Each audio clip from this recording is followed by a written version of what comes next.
अस्सलाम वालेकुम guys, welcome back in another vlog. Hope you all are doing well. Guys, क्या आप लोग जानते हैं कि दुनिया में 5 ऐसे कौन से कंट्रीज़ हैं जो कि हैप्पीएस्ट हैं इन द वर्ल्ड। सो उनमें पहले नंबर पे है फ़िनलैंड, सेकंड पे है डेनमार्क, थर्ड पे है Iceland, fourth is Sweden and the fifth one is Netherlands. Yes, Netherlands. क्योंकि नेदरलैंड में जो करप्शन है वो बहुत ज़्यादा लो है, जीडीपी इज़ रियली गुड। और उसके अलावा यहाँ पे जो सोशल सपोर्ट सिस्टम है वो बहुत ही बेहतरीन है। Work life balance is really good. Health system जो है वो कंपैरेटिवली दूसरे यूरोपियन कंट्रीज़ के मुकाबले में काफ़ी बेहतर है और कॉस्ट इफ़ेक्टिव है अगर आप कंपेयर करें यूएसए से। इसी तरह से एजुकेशन जो है वो भी बहुत कॉस्ट इफ़ेक्टिव है। जैसा कि मेरे लास्ट 2 वीलॉग्स में मैंने आपको एक्सप्लेन किया है कि how Netherland is better for studying if I compare to USA and UK. वो वीलॉग आप ज़रूर देखिएगा और उसके बाद ही मैंने वीलॉग में वो सिंपल स्टेप्स बताए हैं जिनको फॉलो करके आप बहुत ईजिली नेदरलैंड का स्टूडेंट वीज़ा हासिल कर सकते हैं। नाउ आज के वीलॉग में हम बात करेंगे कि आप कैसे वर्क वीज़ा जो है वो हासिल कर सकते हैं, किन इफ़ेक्टिव टिप्स को फॉलो करके आपको यहाँ जॉब आसानी से मिल सकती है और उसके बाद वो कौन सी ऐसी चीज़ें हैं जो रिक्वायर होती हैं वर्क वीज़ा के प्रोसेस को कंप्लीट करने के लिए। Please do support my channel, like, subscribe and keep watching the videos and watch this video till and. Okay guys, work visa के प्रोसेस से पहले हम स्टेप बाय स्टेप चलते हैं। सबसे पहले मैं आपको कुछ टिप्स देता हूं जो कि मैंने भी फॉलो की हैं, जिसके थ्रू आपको नेदरलैंड में बहुत आसानी से जो है वो जॉब सिक्योर की जा सकती है। सबसे पहले अगर आप किसी रेफरेंस के थ्रू या अपनी कंपनी में जिसमें आप काम करते हैं उसी के थ्रू आप मूव हो रहे हैं तो वहाँ पे भी ये टिप आपको हेल्पफुल रहेगी। साथ साथ अगर आप लिंक्डइन से अप्लाई कर रहे हैं तो उसके थ्रू भी ये टिप आपको बहुत ज़्यादा हेल्पफुल रहेगी।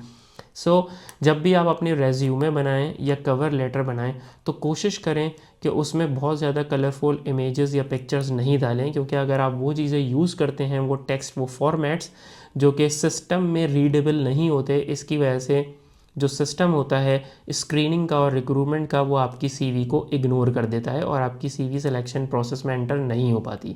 बट अगर आपकी सीवी, आपका कवर लेटर या मोटिवेशन लेटर बहुत ही सिंपल वर्डिंग्स के साथ होगा और आपने अपनी अचीवमेंट्स नंबर्स में मेंशन की हुई होंगी, आपके 90% चांसेस हैं कि आपकी सीवी जो है वो स्टैंड आउट करेगी और आप सिलेक्शन प्रोसेस में चले जाएंगे स्क्रीनिंग के बाद। सिलेक्शन प्रोसेस में जब आप एंटर हो जाते हैं तो सबसे पहले आपका जो है वो इंटरव्यू होता है। इंटरव्यू में आपकी बेसिक जो इंटरव्यू टिप्स होती हैं उसको फॉलो करें। वाइट या प्लेन ब्लू या सिंपल कलर की जो शर्ट्स हैं आप उसको यूज़ करें। बहुत ज़्यादा कलरफुल कलर की शर्ट्स पहन के ना जाएं, वो एक अच्छा इंप्रेशन क्रिएट नहीं करती। सेकंड चीज़, आप मम्बरिंग बहुत ज़्यादा नहीं करें, इस तरह सोचें नहीं। आप थॉरली अपने रेज्यूमे को स्टडी करके जाएं इंटरव्यू में और उसके अलावा आपकी जो भी अचीवमेंट्स हैं एयर बाय एयर वो आपकी फिंगर टिप्स पे होनी चाहिए विद नंबर्स, जो कि बहुत ही अच्छा इम्पैक्ट क्रिएट करता है इंटरव्यूअर के सामने। आपके पास मिनिमम जो एक्सपीरियंस होना चाहिए जिस फील्ड में आप अप्लाई कर रहे हैं उसका ऑलरेडी आपके पास 3 से 5 साल का एक्सपीरियंस होना ज़रूरी है। और यूजुअली वो जब जॉब पोस्ट होती है तो उसमें लिखा हुआ होता है कि कितने साल का एक्सपीरियंस जो है वो रिक्वायर्ड है। ये कुछ बेसिक टिप्स हैं जिनको आप फॉलो करके अपने इंटरव्यू को बहुत ज़्यादा इम्पैक्टफुल बना सकते हैं। और उसके अलावा डच जो सिटीज़न होते हैं वो बहुत ज़्यादा सिंपल और स्ट्रेट फॉरवर्ड होते हैं, तो कोशिश करें कि बातों को, चीज़ों को या आंसर को ज़्यादा लंबा नहीं करें, घुमाएं नहीं, simple to the point straight answer करें। एंड आई एम 100% श्योर कि ये टिप्स आपको बहुत ज़्यादा इंटरव्यू में हेल्प करेंगी और आपको स्टैंड आउट करेंगी। जो अट्रैक्टिव जॉब्स आपको नेदरलैंड में ऑफ़र हो जाती हैं वो किन एरियाज़ में होती हैं? One is information and communication technology, इसकी जॉब्स यहाँ पे आपको आसानी से मिल जाती हैं। सप्लाई चेन, ट्रांसपोर्टेशन, लॉजिस्टिक्स, इसकी जॉब्स भी आपको मिल जाती हैं। साथ साथ एजुकेशन और हेल्थ डिपार्टमेंट में भी यहाँ पे जॉब्स हैं जो कि आप ईज़िली आपको मिल जाती हैं। कस्टमर सर्विस में थोड़ा सा डिफ़िकल्ट होता है क्योंकि उसके लिए आपको डच लैंग्वेज का आना ज़रूरी है और यूजुअली जो एक्सपेक्ट्स बाहर से आ रहे होते हैं उनको डच लैंग्वेज नहीं आती, वो यहाँ आके ही सीखते हैं। ये कुछ अट्रैक्टिव एरियाज़ हैं जहाँ पे आपको ईज़िली जो है वो जॉब मिल सकती है। जब आप इंटरव्यू क्लियर कर लेते हैं तो उसके बाद आपको जो है जॉब ऑफ़र आ जाती है और जॉब ऑफ़र में आपको बता दिया जाता है कि आप जो हैं वो इस जॉब के लिए सेलेक्ट हो गए हैं और उसके बाद आपको वो जॉब ऑफ़र के साथ साथ एक एम्प्लॉयमेंट कॉन्ट्रैक्ट भी भेजते हैं, जिसमें वो आपकी जितनी भी टर्म्स एंड कंडीशंस होती हैं उसको एक्सप्लेन कर देते हैं, और साथ साथ ये भी बता देते हैं कि जो सैलरी ऑफ़र है वो क्या होगी, और उस पे जो उस सैलरी स्लैब पे आपका जो टैक्स होगा वो कितना एप्लीकेबल होगा। तो जो आपकी नेट इनकम होगी वो कितनी होगी मंथली, और उस पे एनुअल इनकम भी आपकी लिखी हुई होती है। तो उसको थॉरली रीड कर लें, उस प्रोसेस को पूरा अच्छे तरीके से समझ लें, और उसके बाद अंडरस्टैंड कर लें कि ये आपकी नेट इनकम होगी, टेक होम इनकम होगी, जिसमें आप अपने लिविंग एक्सपेंसेस यहाँ पे नेदरलैंड्स में सारे के सारे मैनेज करेंगे। बाय द वे, जो लोग वर्क वीज़ा पे आते हैं, स्टूडेंट वीज़ा पे ऑब्वियसली आपके ट्यूशन फ़ीस और लिविंग एक्सपेंसेस डिफरेंट होते हैं, बट जो लोग वर्क वीज़ा पे आते हैं वो यूजुअली फैमिली के साथ आते हैं, और उनके एक्सपेंसेस जो होते हैं वो थोड़े से डिफरेंट होते हैं। सो उनके लिविंग एक्सपेंसेस के ऊपर मैं नेक्स्ट वीलॉग में आप लोगों के साथ वो सारे एक्सपेंसेस शेयर करूँगा। बट नाउ अभी हम बात करेंगे वर्क वीज़ा प्रोसेस की। तो नेक्स्ट स्टेप जो है इसके बाद वो हम देखेंगे कि कौन से डॉक्यूमेंट्स चाहिए होते हैं जो आपको सबमिट कराने होते हैं अपने एम्प्लॉयर को, ताकि वो आपके बिहाफ पे सबसे पहले जो है आपके लिए लॉन्ग टर्म वर्किंग वीज़ा जो कि 5 साल का होता है या 6 साल का होता है वो इमिग्रेशन में अप्लाई करता है आपके डॉक्यूमेंट्स की बेसिस पे। और उसके अलावा आपको ख़ुद भी अपने कंट्री में डच एम्बेसी में जाके प्रेजेंट होना होता है और वो डॉक्यूमेंट सबमिट कराने होते हैं। ओके गाइस, डॉक्यूमेंट्स की लिस्ट पे जाने से पहले बहुत इंपॉर्टेंट पॉइंट जो मैं आपको बता दूं वो ये कि अगर आप वर्क वीज़ा पे नेदरलैंड्स आ रहे हैं तो कोशिश करें कि आप फैमिली के साथ अगर हैं तो फैमिली के साथ ही आएँ, क्योंकि जिस डेट पे आप नेदरलैंड्स में आते हैं उसके कुछ ही दिनों बाद आपका इमिग्रेशन में अपॉइंटमेंट जो होता है वो बुक हुआ हुआ होता है ऑलरेडी। और जब आप वो अपॉइंटमेंट अटेंड करते हैं तो उस अपॉइंटमेंट में आपको रेजिडेंस परमिट भी इशू हो जाता है रहने के लिए यहाँ पे, और साथ साथ आपका एक BSN नंबर जो कि बर्गर सर्विस नंबर होता है, जो कि टैक्स नंबर होता है, और वो ही नंबर आपके लिए एक तरह से रजिस्ट्रेशन होती है कि आप नेदरलैंड में इस डेट से आ गए हैं। उस डेट से लेके आपके 5 साल तक जो आपकी नेशनैलिटी का टाइम पीरियड होता है अप्लाई करने के लिए वो कैलकुलेट होता है। सो ये ज़रूरी है कि अगर आप आ रहे हैं तो आप फैमिली के साथ आएंगे, लेट्स से आप, आपकी वाइफ और बच्चे, तो आपका साथ जो है अपॉइंटमेंट बुक हो जाएगा, और उसी डेट से आपको जब बर्गर सर्विस नंबर इशू हो जाएगा, रेजिडेंस परमिट सबके बन जाएंगे, तो उसी डेट से आप लोगों का जो नेचुरलाइजेशन का या सिटीजनशिप अप्लाई करने का पीरियड है 5 साल का वो स्टार्ट हो जाएगा। तो सबका साथ होगा तो सबको एक टाइम पे जाके साथ जो है सिटीजनशिप मिलेगी, वो आपके लिए बहुत आसानी रहेगी। अब हम बात करते हैं डॉक्यूमेंट्स की। डॉक्यूमेंट्स में बहुत सिंपल सी डॉक्यूमेंट रिक्वायरमेंट है। आपका पासपोर्ट वैलिड होना चाहिए विद 1 ईयर वैलिडिटी। कुछ आपकी पासपोर्ट साइज़ जो फ़ोटोज़ हैं वो होनी चाहिए। साथ साथ आपके जो भी मैट्रिक, इंटर और यूनिवर्सिटी के सर्टिफिकेट्स हैं, मार्कशीट्स हैं, वो अटेस्ट होना चाहिए हायर एजुकेशन कमीशन या IBCC से, जो कि लाहौर इस्लामाबाद के लिए मैंने पहले भी बताया था, और उसके अलावा फॉरेन मिनिस्ट्री ऑफ अफेयर्स से। उसके बाद आपका हेल्थ सर्टिफिकेट होना चाहिए, कोई आपको हेल्थ की प्रॉब्लम ना हो, इशू ना हो, और आप जिस एरिया में रहते हैं उस एरिया से आपका NOC जो आपके पुलिस स्टेशन जो भी एरिया में होता है उससे आप ले सकते हैं कि आप किसी भी क्रिमिनल एक्टिविटी का पार्ट नहीं रहे हैं, आप क्लियर हैं, तो नो ऑब्जेक्शन सर्टिफिकेट जो होता है वो ईज़िली आपके एरिया के पुलिस स्टेशन से मिल जाता है। एक और इम्पॉर्टेंट चीज़, आपका जो बैंक स्टेटमेंट होता है लास्ट 1 ईयर का, वो भी इम्पॉर्टेंट होता है कि जिससे पता चलता है कि भाई आप ऑलरेडी जॉब कर रहे थे और आपके पास भी कुछ सुटेबल फंड्स मौजूद हैं। सो ये सारे वो डॉक्यूमेंट्स हैं जो आप अपनी एम्बेसी में सबमिट करवा देते हैं, और फिर उसके बाद आप वो डॉक्यूमेंट्स एम्बेसी से क्लियर होके, डच एम्बेसी से क्लियर होके ऑलरेडी चले जाते हैं नेदरलैंड्स। और नेदरलैंड में आपका जो एम्प्लॉयर होता है जिसने आपको जॉब ऑफ़र की होती है वो आपके नेदरलैंड पहुंचने के फ़ौरन टाइम बाद के लिए, यानी कि लेट्स से 1 वीक के बाद ही आपका अपॉइंटमेंट जो है वो बुक कर देता है IND से, जो कि इमिग्रेशन है, नेचुरलाइजेशन डच डिपार्टमेंट है, जो कि आपको रेजिडेंस परमिट और उसके बाद जो है आपको BSN नंबर इशू करता है। एंड जाने से पहले जब भी आप फ्लाई कर रहे हो तो पाकिस्तान से ये मेक श्योर करेंगे, जब मैं आया था तो उस वक्त जो भी सारे पासपोर्ट और जॉब ऑफ़र लेटर, साथ साथ एक पोलियो कार्ड जो होता है वो भी चाहिए होता है, तो आपके पास वो पोलियो कार्ड भी होना चाहिए। सो फ्लाई करने से पहले जितने भी मैंडेटरी डॉक्यूमेंट्स हैं उनकी लिस्ट बना लें, उनको चेक कर लें कि आपके पास हर चीज़ मौजूद है या नहीं।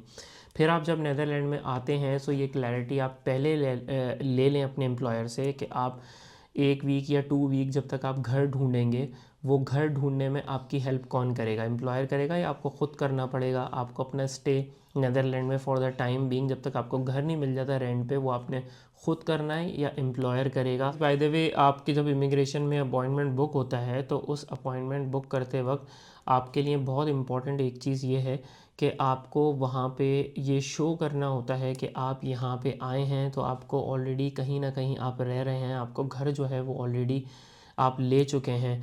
तो जो रेंटल एग्रीमेंट होता है उसका होना बहुत ज़रूरी है, क्योंकि वो आपको इमिग्रेशन में शो करना पड़ता है कि आपका रेंटल एग्रीमेंट हो गया है, आप यहाँ रह रहे हैं, आप सिक्योर हैं, सेफ़ हैं। और अगर आपका वो नहीं हुआ है, आपने कंपनी की तरफ से स्टे लिया हुआ है, तो आप कंपनी का एड्रेस उस वक्त दे सकते हैं और अपने उस जो रेजिडेंस परमिट और बर्गर सर्विस नंबर रजिस्ट्रेशन का प्रोसेस है उसको आगे बढ़ा सकते हैं वहाँ से। आपका बैंक अकाउंट ओपन करना भी एक बहुत इंपॉर्टेंट फैक्टर है, क्योंकि बैंक अकाउंट जब आपका ओपन होता है तभी आपको पहले मंथ की सैलरी जो है वो रिसीव होती है। बट बैंक अकाउंट ओपन करने से पहले या सैलरी आने से पहले मेक श्योर करें कि आपका बर्गर सर्विस नंबर जो है वो आपको अलॉट हो जाए, क्योंकि अगर वो आपको अलॉट नहीं हुआ और आपकी सैलरी आपके बैंक अकाउंट में रिफ्लेक्ट हो गई, 50% जो है आपका टैक्स डिडक्ट हो जाएगा आपकी सैलरी से। इट मीन 50% आपका जो सैलरी अमाउंट है वो पूरा डिडक्ट हो जाएगा, क्योंकि अगर आपका बर्गर सर्विस नंबर नहीं है, आप यहाँ रजिस्टर्ड नहीं हुए, तो आपको पेनल्टी लगती है और आपके 50% अमाउंट सैलरी का कट जाता है।